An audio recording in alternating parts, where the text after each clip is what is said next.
أعوذ بالله من الشيطان الرجيم. بسم الله الرحمن الرحيم.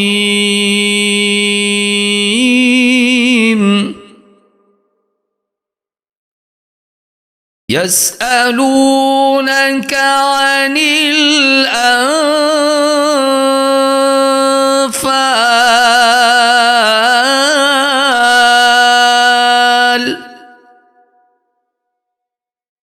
قل الأنفال لله والرسول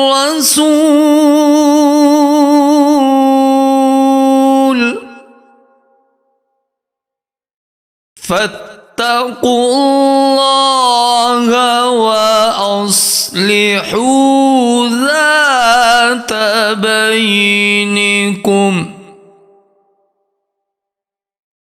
وأطيعوا الله ورسوله إن كنتم مؤمنين.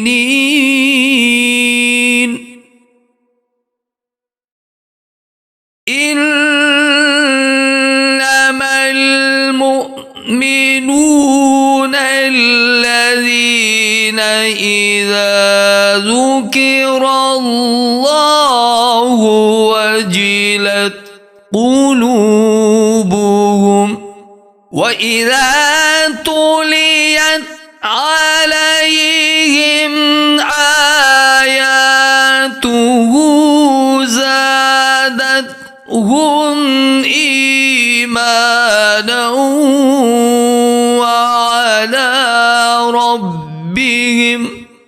وعلى ربهم يتوكلون.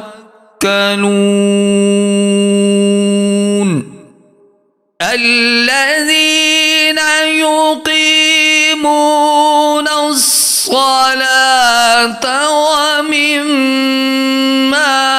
رزقناهم ينفقون أولئك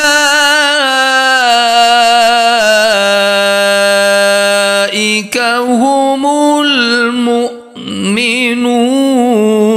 حقا لهم درجات عند ربهم ومغفرة